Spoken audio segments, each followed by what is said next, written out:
I wouldn't necessarily say I experienced self-doubt after losses. I mean, I have, like after 2012 when I lost at the Olympics, I experienced a lot of self-doubt because when you go into the Olympics, you believe you're the best, you believe you're at your best, you believe you're going to perform your best. And then when you don't, you really start questioning whether you ever will, whether you could ever reach that potential. And I had to do a lot of work to overcome a lot of that in order to get ready for the 2016 run that I had. I think in the day to day, like when you're competing at the Grand Prix, the Grand Slams, the World Championships, you just have to take the matches as they come.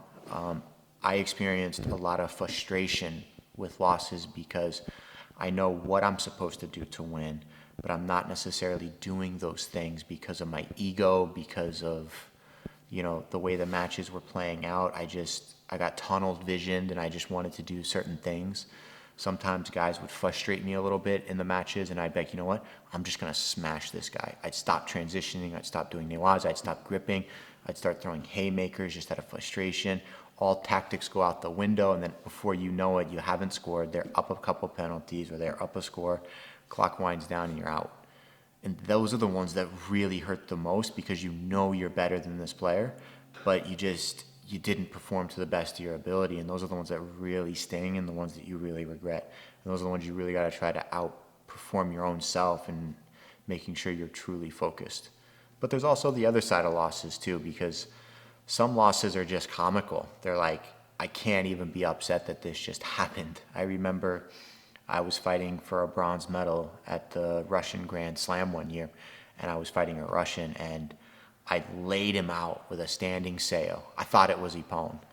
The guy called Ippon, then they waved it down to a Yuko, and then I threw him again. Beautiful standing Uchimata. They called another Yuko, and I was like, you gotta be kidding me. I've thrown this guy twice for what I thought was gonna be Ippon. I got really frustrated.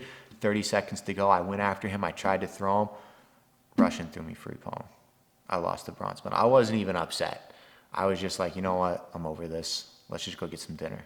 Because like you gotta take them as they come. You don't want to hold too much weight. You have to remember what the real goal is. The real goal is always going to be the Olympics, winning an Olympic gold medal, becoming the best in the world, standing on top of the Olympic podium. And at the rest of the tournaments, they're just training. They don't make or break us. Nobody remembers 8 years from now. We all remember the Olympic Games and who won and who performed.